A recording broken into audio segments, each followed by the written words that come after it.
আচ্ছা গেল। মানে দেখেন, এনবিআর যে অভিযোগগুলো আসে সেই অভিযোগগুলো কিন্তু এখানে অ্যাড্রেস করছে। আপনার ইনকাম ট্যাক্স অফিসের দুর্নীতি যখন টিআইএন হলো, মানে আগে ছিল জিআইআর, জেনারেল ইন্ডেক্স রেজিস্টার, এখান থেকে যখন টিআইএন করলো এবং সেই টিআইএনটা যখন অটোমেটেড করলো, তখন দুর্নীতি অনেকটা কমে গেছে। তিন লেভেলের যে খুচরা দুর্নীতি যেটা ছিল সেটা শেষ। যে আপনি টিন সার্টিফিকেট আনতে গিয়ে যে হয়রানি বা যেরকম ইসের মধ্যে পড়তেন, সেটা শেষ। এখন আপনি ঘরে বসে বা আপনার অফিসে বসে 5 মিনিটে আপনি একটা টিন সার্টিফিকেট বের করতে পারতেছেন। Number one.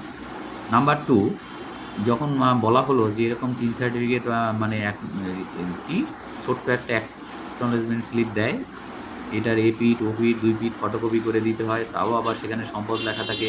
তারপর আবার আমার ইনকাম ট্যাক্স অফিসে গিয়ে সার্টিফিকেট তুলতে 2,000 খরচ হয়। এই যে ভোগান্তি প্লাস খরচ, এখান থেকে কিন্তু এনবিআর আপনাকে নিষ্কৃতি দিল, কিন্তু আপনি নিষ্কৃতি নিচ্ছেন না।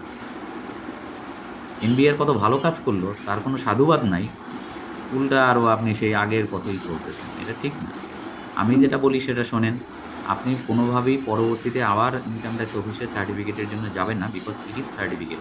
কিন্তু নাম্বার টু, আপনার যদি ওই দুইটা তথ্য দিতেও আপনার গায়ে বাঁধে, আপনি ফ্লুইড মাইরা বা ওই কাটাকাটি করে ওইটা মুইসা আপনি সাবমিট করে দেবেন, তাতে ব্যাংক মাইন্ড করে না। ব্যাংক জানে যে সে তার পার্সোনাল তথ্য আমাকে কেন দিবে। বুঝতে পারছেন? ব্যাংক দেখতে চায় ওইখানে আপনি কোন তারিখে রিটার্ন সাবমিট করছেন, রিটার্ন সাবমিটের সিরিয়াল নাম্বার কত ইত্যাদি। এবং এটা যদি সে ভেরিফাই করতে পারে তার সিস্টেম দিয়ে, ফাইন, শেষ। জি স্যার। কখনোই আপনাকে প্রশ্ন করবে যে আপনি, কখনোই প্রশ্ন করবে না যে আপনি এটাকে মুছলেন কেন, এটাকে ফ্লুট দিলেন কেন, অথবা এটাকে এখানে কাটাকাটি করলেন কেন। এই প্রশ্ন আপনাকে করবে না, কারণ ওইটা নিয়ে তার কোনো মাথা নেই যে আপনার কি ইনকাম দেখাচ্ছেন, কি ট্যাক্স দিচ্ছেন। বুঝছেন? জি স্যার। স্যার আজকাল তো দেখা যায় যে অনেক সময় স্যার এই অ্যাকনলেজমেন্ট রিসিপ্টের কপি দিলেও মানতে চায় না স্যার, অরিজিনাল দেখতে চায় স্যার। এখন ফ্লুইড দিলে কতটুকু শুনেন, মানবে আপনার স্যার? একটা, না না, আপনার একটা কথা বলি। সব ব্যাংক কিন্তু আপনার মানে করে, আপনার আপনার ওইটা ফটোকপি করে দিলেই ব্যাংক মানে। আর মানে শুধু একটা ব্যাংকের বেলায় আমি দেখছি মানে না, সেটা হলো স্ট্যান্ডার্ড চার্টার্ড ব্যাংক। ঝামেলা করে জি ব্যাংকের ভিতরে স্যার। একটা ব্যাংক, শুধু একটা স্ট্যান্ডার্ড চার্টার্ড ব্যাংক। জি স্যার, থ্যাংক ইউ আর স্যার। একটা প্রশ্ন ছিল স্যার। আমি তো এখন প্রশ্নের ছেলে ডালা নিয়েই পড়ছি। স্যার বলেন। ছেলেটা অঙ্ক করতে গিয়ে দেখলাম বেসিক স্যালারির সাথে হাউস রেন্ট, তারপর হচ্ছে মেডিকেল অ্যালাউন্স, বিভিন্ন ধরনের পারিতোষিক ছিল। সাথে একটা ইয়ারলি হেলথ আপ চেক আপের জন্য কিছু অ্যালাউন্স পেয়েছি, কিন্তু সেটা আবার অ্যাকচুয়াল কস্ট হয়েছে। আমার কোশ্চেন হলো, ওই যে ইয়ারলি যেটা হেলথ আপ চেক আপের জন্য যেটা পেলাম, ওইটা কি ট্যাক্সেবল ইনকাম হবে কিনা? ওয়াইইএস লেখেন। জি স্যার, থ্যাংক ইউ। স্যার আমার একটা কোয়ারি ছিল, সেটা হচ্ছে পিএফ নিয়ে স্যার। হুম, বলেন। পিএফ আগের মতোই তো পিএফ আমাদের, যে বছরে আমরা পিএফ পাচ্ছি, এমপ্লয়ারেরটা এমপ্লয়ারেরটা আমাদের তার যোগ হবে ইনকামের মধ্যে, ঠিক কিনা হ্যাঁ স্যার? ঠিক। আচ্ছা, এখন যদি যোগ হয়, তাহলে আমরা যদি এই বলা আছে হচ্ছে 6 শিডিউলে, এটা কত প্যারা হচ্ছে 6 6 এ, 5 বছরের ভিতরে যদি ওই পিএফ যদি আমি ভেঙে ফেলি, তাহলে আমার কোনো টিডিএস কাটবে না। আর যদি 5 বছরের পরে যে যদি আমি পাই, সরি সরি, আমার ভুলটা হচ্ছে, 5 বছরের পরে পাইলে আমার টিডিএস কাটবে না, আর 5 বছরের আগে পাইলে আমার টিডিএস কাটবে। তাহলে আমার প্রথমে যখন আমি এই বছরে আমি ইনকামে চার্জ করছি, তখন তো আমি একবার ট্যাক্স দিচ্ছি। যদি 5 বছরের মধ্যে যদি আমি আমার অফিস যদি সুইচ করি, জব যদি সুইচ করি, তাহলে আমার কি হচ্ছে, আমার এই টিডিএস কেটে রাখতেছে। তাহলে আমার এক ইনকামের উপরে তো দুইবার টিডিএস হয়ে যাচ্ছে, ট্যাক্স হয়ে যাচ্ছে। যাই হোক, আপনার কোশ্চেনটা অর্ধেক বুঝছি অর্ধেক বুঝিনি, আমি অ্যান্সারটা দেই। যা বুঝছি তার থেকে অ্যান্সারটা দেই, শোনেন না, আপনার কোশ্চেন রিপিট করতে হবে না। আপনি যেটা বলতে চাচ্ছেন, আমি যেটা বুঝতে পারছি সবার জন্য বলতেছি, সেটা হলো আমি একটা অর্গানাইজেশনে জয়েন করি। সেই অর্গানাইজেশনে পিএফ এর যে শর্ত, সেখানে বলা ছিল যে আমার 5 বছর নিরবচ্ছিন্ন চাকরি করতে হবে, তাহলে এই পিএফ এর মানে এমপ্লয়ার যে আমাকে পিএফ এ কন্ট্রিবিউট করবে সেটা আমি ভাগিদার। কিন্তু যদি 5 বছর আগে যদি আমি জব লিভ করি, তাহলে আমাকে এটাই করতে হবে, মানে আমি পাবো না, আমাকে সারেন্ডার করতে হবে। এখন কথা হলো যে আমি চাকরি সুইচ করছি, আমি অন্য চাকরিতে চলে গেছি অলরেডি। এখন অন্য চাকরিতে যদি চলে যাই এবং সেটা যদি আমি 4 বছরের মাথায় যাই, তাহলে বিগত 4 বছর যে আমি employers contribution to recognise provident fund এটার উপরে যে ট্যাক্স দিয়ে গেলাম, কিন্তু এই টাকা তো আমাদের দিবে না। আমি যে 4 বছর 5 বছরের আগেই যে আমি চাকরি লিভ করছি ওই টাকাটা তো আমাকে দিবে না, তাহলে এটা কি হবে? আমি ওই টাকার উপরে ট্যাক্স দিলাম, কিন্তু ওই টাকা চোখেও দেখলাম না, ঘরেও নিতে পারলাম না। তাহলে স্যার এটার কি ট্রিটমেন্ট হবে? মানে এটা কি এইভাবেই হবে? আমি কি এরকম আমার ইনকাম হলো না, কিন্তু আমি ট্যাক্স দিলাম? কি কোশ্চেনটা এটা? আচ্ছা, এটা না, এটা আপনি যদি সেকেন্ড শিডিউলটা বের করেন প্যারা 6, না না, প্যারাসিস ওইটা পড়বেন না, ওইটা আমরা এবারে তোলার জন্য বলছি। ওইটা আগের আইনেও ছিল, first schedule part B sir part. ওটা যদি উঠে যায় তাহলে আর কোনো পয়েন্ট নেই। না না না, ওটা একটা ফালতু। আপনি যেখান থেকে কোশ্চেন করছেন ওটা একটা ফালতু। ওটা পড়লে মনে হয় যেন এমপ্লয়ার্স কন্ট্রিবিউশনটা আমার ইনকাম হিসেবে আসবেই না। জি জি। হ্যাঁ, এটা আমার ইনকামই না।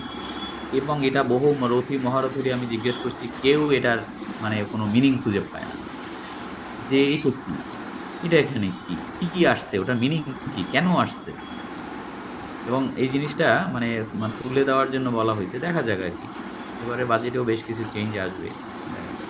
আচ্ছা শোনেন, আমি যেটা প্রথমে বুঝতে পারছিলাম সেটা হলো আপনার যদি ওই ধরনের কোশ্চেন হয় যে আমি চাকরি চেঞ্জ করছি, আগে বাংলা লিঙ্কে ছিলাম এখন রবিতে জয়েন করছি, ভালো অফার পাইছি, তাহলে ওইখানের যে আমি প্রভিডেন্ট ফান্ড হারাইলাম এটার কি হবে?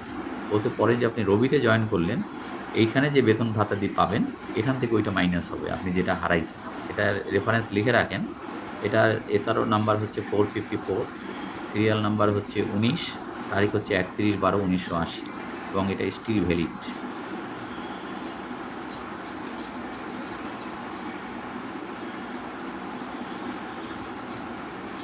স্যার একটু রিপিট করবেন রেফারেন্স নাম্বারটা? হ্যাঁ লেখেন, SRO number 454, SRO number 454, serial number 19, আর তারিখটা লিখে রাখেন 31/12/1980।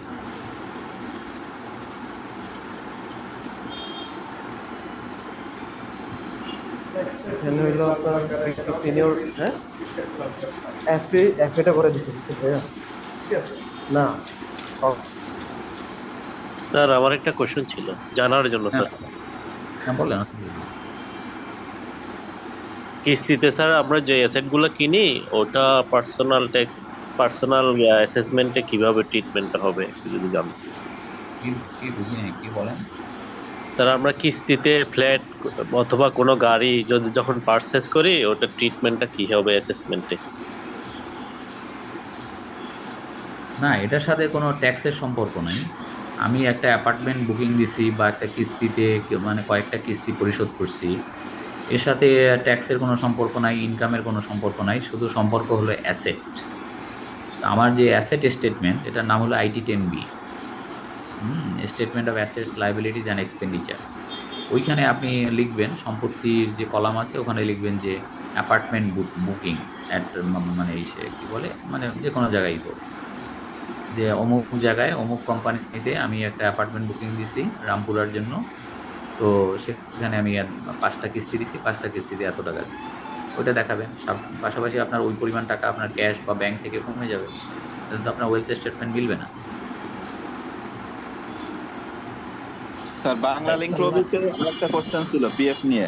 আমি যে 3 বছর চাকরি করার পর রবিতে চলে আসলাম, রবিতে এসে রবির যে ইনকাম হলো এই অ্যাসেসমেন্ট ইয়ারে অর্থ বছরে, এখান থেকে প্রিভিয়াস 3 বছরে যে বাংলা লিংকে ছিলাম 3 বছরের পিএফ এর অ্যামাউন্টের সুবিধা নেব নাকি যে কোনো এক বছর, সেটা কি মানে কোন হারে আমি ইনকাম থেকে ওই সুবিধাটা নিতে পারবো? আপনি এছাড়াটা করে দেখেন, আপনি বাংলা লিঙ্কে যখন ছিলেন আপনি যে পরিমাণ টাকার উপরে আপনি ট্যাক্স দিচ্ছেন, কিন্তু ওইটা ফরফিটেড হয়ে গেছে, বাজেয়াপ্ত হয়ে গেছে আপনি আগে লিভ করার কারণে, শর্ত ভঙ্গের কারণে। ওই পরিমাণ পুরো টাকাটাই আপনি মানে রবিতে যখন জয়েন করলেন প্রথম বছরের ইনকাম থেকেই মাইনাস করে দেবেন। এটা approve. Okay, thank you sir.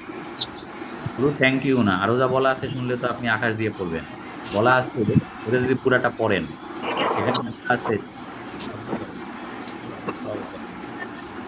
ওখানে আরও যেটা বলা আছে সেটা হলো আমি যে চাকরি হারিয়ে নতুন চাকরিতে যোগদান করছি বা নতুন ব্যবসায় জয়েন করছি, আমি এটা সবসময় চাকরি ছেড়ে আমাকে চাকরিই করতে হবে এমন কোনো কথা না।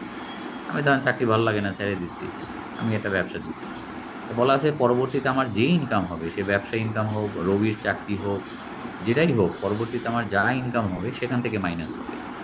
আমি পিছনের যে 3 বছর বা 4 বছরের যেটা হারাইছি এমপ্লয়ার্স কন্ট্রিবিউশন, এবং এও বলছে যে আমার এই বছরে যে ইনকাম, রবির ইনকাম, সেই ইনকাম দেখা যায় ইনকামের থেকে আমি যা হারাইছি বাংলা লিঙ্কে ওইটা বেশি। তাহলে ওইটাকে খাওয়াইতে আমার যে কয় বছর লাগে সেই কয় বছরই মানে লাগানো যাবে। তার মানে ক্যারি ফরওয়ার্ডের ওই সূত্র এখানে অ্যাপ্লিকেবল না, যে যার যার সঙ্গে তার তার ক্যারি ফরওয়ার্ড না না করা যাবে। না না না, সেটা না। ওকে, এটা ক্যারি ফরওয়ার্ডের পার্ট,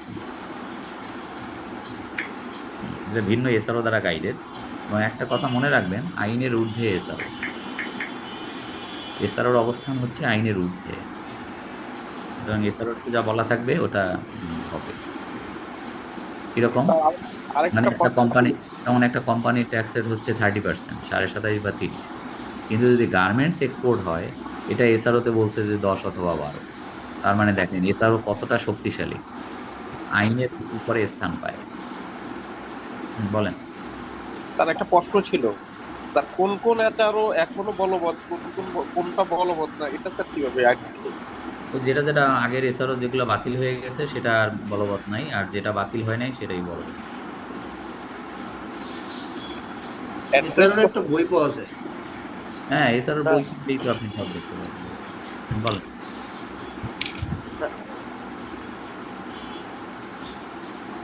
একটা কোশ্চেন ছিল স্যার পিএফ এর আমরা যে ইনভেস্টমেন্ট রিপিট নিলাম হ্যাঁ, এই যে বছরে ছিল স্যার, ওইটার কোনো ইফেক্ট তো নাই স্যার?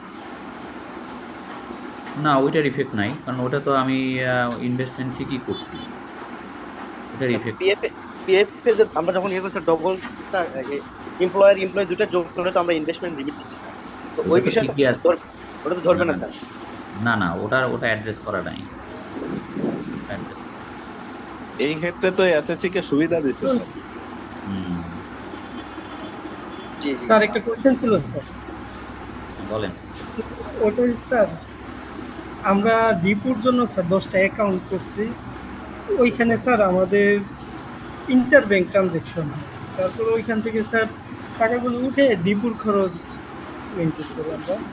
তো স্যার এখন ফাইন্যান্সিয়াল স্টেটমেন্টে ডিপুর জন্য যে 10টা অ্যাকাউন্ট করছি স্যার, ওটা কি ফাইন্যান্সিয়াল স্টেটমেন্টে দেখানো যাবে না স্যার? দেখানো যাবে এটা স্যার একটু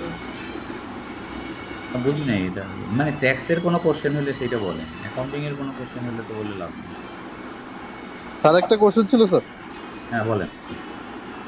স্যার ডেপ্রিসিয়েশনের ব্যাপারে, যদি আমার কোম্পানি আপনার এক্সামশন হলিডে এনজয় করে, সেই ক্ষেত্রে তো আমাদের ঈদের জন্য 10 বছর পর্যন্ত একটা হলিডের ইয়ে আছে।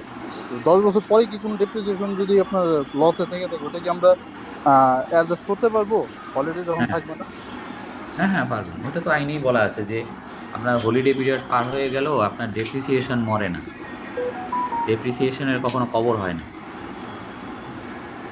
বুঝছেন? মানে থ্যাংক ইউ স্যার। আপনার যদি একটা ট্যাক্স হলিডে কোম্পানি তার ট্যাক্স হলিডে পিরিয়ডের মধ্যে যে লোকসান, ওইটা ট্যাক্স হলিডে পিরিয়ড পার হয়ে যাওয়ার পরে আর ক্যারি ফরওয়ার্ড করা যায় না। বাট যদি কোনো আনঅ্যাবজর্বড ডেপ্রিসিয়েশন থেকে থাকে, that can be carried forward for unlimited period, বুঝছেন? Yes sir, understand sir. Okay. Sir আমার একটা কোশ্চেন ছিল পিএফ নিয়ে। স্যার 10ই ডিসেম্বর 2023-এ যে একটা এসআরও আসছে যে 10% 15% করে ইনকাম ট্যাক্স দিতে হবে কোম্পানির। তো স্যার ওইটার মধ্যে আমরা যে সঞ্চয়পত্রের সুদটা দেখাচ্ছি ওইটা কিন্তু ইনকাম হিসেবে দেখাচ্ছি, যে আমরা যেটা অ্যাক্রু করে রাখছি।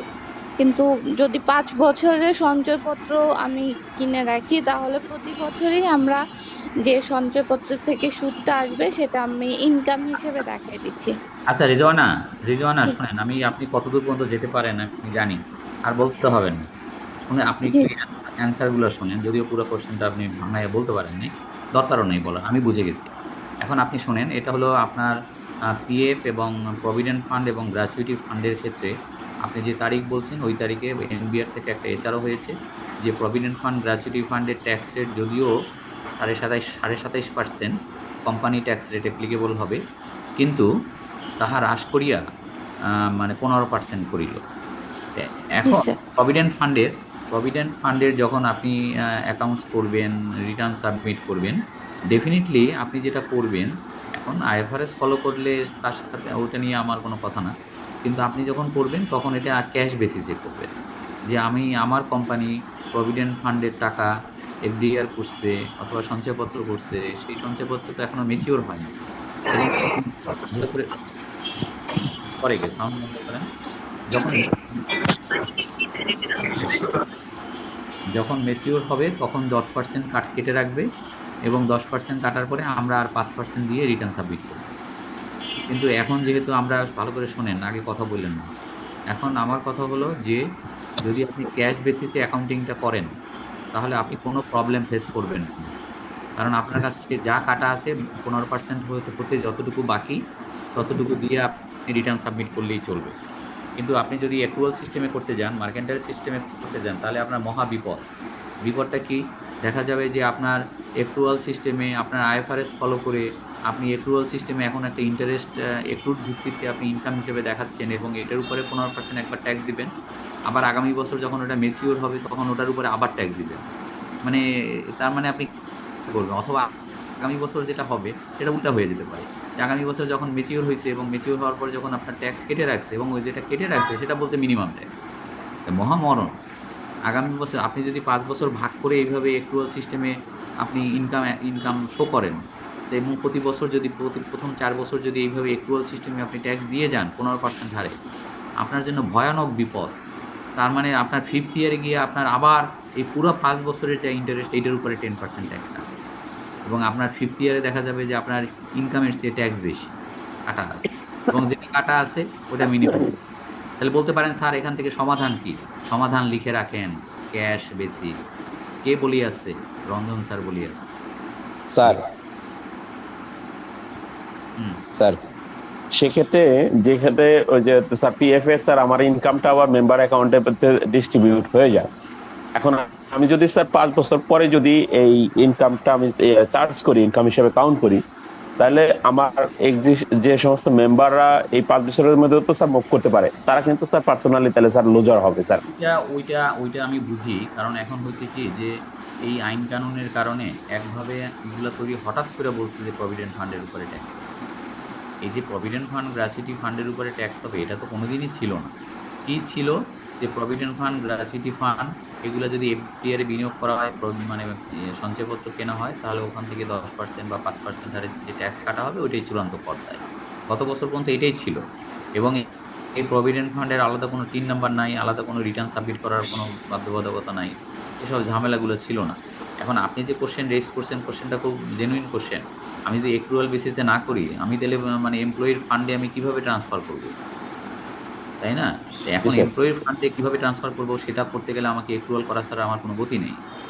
আবার যদি শেষে, এখন এই হয় কি, ম্যাসাকার হয়ে গেছে এগুলো, এবং এইগুলোর অলরেডি কথা বলছি, এবং এগুলো আমি যেটা মনে করি আপনাকে বলি, এই যে ঝামেলাটা সৃষ্টি হয়েছে যে প্রভিডেন্ট ফান্ড, গ্র্যাচুইটি ফান্ডকে 15% হারে ট্যাক্স দিতে হবে, এটা তুলে দেওয়া উচিত। আমি ব্যক্তিগতভাবে মনে করি প্রভিডেন্ট ফান্ড, গ্র্যাচুইটি ফান্ডের টাকা যেখানে বিনিয়োগ হবে, শোনেন, যেখানে বিনিয়োগ হবে সেখান থেকে 10%-এর স্থলে বা 5%-এর স্থলে 15% হারে উৎসে আয়কর কর্তন করতে হবে, এবং উহা চূড়ান্ত করদায় হিসেবে গণ্য হবে, এবং তাদেরকে আলাদাভাবে রিটার্ন দাখিল করিতে, অ্যাকাউন্ট সাবমিট করিতে হইবে। এইটা হইলে সাপও মরে, লাঠিও না ভাঙে। সরকারের কি চাওয়া? সরকার 15% ট্যাক্স চায়, তো 15% উইথহোল্ডিং ট্যাক্স করে দিলেই হয়। এত ঝামেলা কেন? এত অ্যাকাউন্টস করতে হবে, তাই না? সুন্দর হয়, কিন্তু এটা তো করতেছে না। তারপর এটা প্রাইভেট সেক্টরে করছে, পাবলিক সেক্টরে তো করে না। আমি প্রাইভেট যারা জব করে, প্রাইভেট কষ্ট করে জব করে, না, তাদের উপরে আবার এটাও আইএমএফ এর এবারে প্রেসক্রিপশন আছে যে প্রাইভেট সরকারি চাকরিজীবীদের এবারে মানে ধরছে, বলছে যে না, তাদের এরকম মানে এরকম রিডিউস ট্যাক্স রেট এরকম হতে পারে না, তাদের সেম ট্যাক্স রেট হতে হবে, প্রাইভেট পাবলিক মানে সমান হতে হবে। তো এই প্রেসক্রিপশনও আছে। যাই হোক, ইভেন পাবলিকে কিন্তু বেসিক স্যালারি, বোনাস আর এর বাইরে কিন্তু অনেক বেনিফিট পায়, এগুলো তো তা তো পাই। আমার স্যার, আমি যেটা শুনতে পারছি, মানে জানতে পারছি, এবার যে আইনটা করা হয়েছে অনেক সিনিয়রদেরকে মূল্যায়ন, মানে সিনিয়রদের কথা না মানা হয় না ট্যাক্স এনবিআর। একজনই করছে, তার নাম বললাম না, আর এটা মানে ঠিক করেনি আর কি। মানে এটা আসলে আপনাদের কিন্তু হ্যাঁ, একটা ওগুলা করতে মানে ছিল। হ্যাঁ, এটা মানে সেটা বাইরে এরকম কথাবার্তা প্রচলন আছে যে না আমি এটা যেহেতু আমি যাই মাঝে মধ্যে ওই ইয়াতে আচ্ছা আগারগাঁও অফিসে, এই জন্য জানলাম আর জানতে পারছি। Sir thank you. মেট্রো রেলের উপরে ব্যাট ধরতে আসা হচ্ছে। কিসের উপরে? ও মেট্রো রেলের মেট্রো উপরে। মেট্রো রেলের উপরে। হ্যাঁ, ভ্যাট তো হবেই, কারণ এটা তো একটা সেবা। তো সেবা গ্রহীতাকে ভ্যাট স্যার দিতে হবে। স্যার সেবা ঠিক আছে, কিন্তু স্যার এই যে মেট্রো রেলের যে ভাড়ার রেটটা, এটা ওয়ার্ল্ডের সবচেয়ে হাইস্ট রেট। এটার উপরে যদি তাই আবার ভ্যাট দেয়, কি অবস্থা হবে স্যার? ওইটা হলো সবচেয়ে ইস্যু। আপনি ভ্যাট শোনেন, নেন, এটাই সমস্যা নাই, এটাই আমরা এটাই তো ভ্যাট আমাদের নিচ্ছি। এটাই তো আমাদের চরিত্র, মানে যেখান থেকে আদায় করাটা ভেরি ইজি। হ্যাঁ, ওই সাজেশন দেওয়া তো খুব সোজা, যে স্যার ও হ্যাঁ মেট্রো রে ধরলেই তো হয়, ওইখান থেকে তো আমার এত কোটি টাকা আসে। স্যার, অনেক যখন জায়গায় আছে ইজিলি উঠাতে কষ্ট হবে, কিন্তু আরো বেশি পরিমাণ ভ্যাট কালেক্ট করতে পারবে, ওখানে কিন্তু স্যার হার দেয়। হ্যাঁ হ্যাঁ অনেক আছে কিন্তু স্যার, আছে আছে। এটা সবাই জানে, যেমন পাবলিকও জানে, এনবিআর সবাই হ্যাঁ জানে, অডিটর সবাই জানে, কিন্তু ওখানে কিন্তু কেউ ধারে কাছে যায় না। মাই পাবলিক। ঠিক আছে, আমাদের তাহলে আজকে এগুলা এই- দেওয়া আজকে উচিত। এই পর্যন্তই থাক। আবার আগামী ক্লাসে আমরা ট্যাক্স প্ল্যানিং করাবো, ইচ্ছা আছে, দেখা যাক। সালাম আলাইকুম স্যার। আসসালাম, আদাব স্যার। স্যার আসসালামু আলাইকুম। Thank you.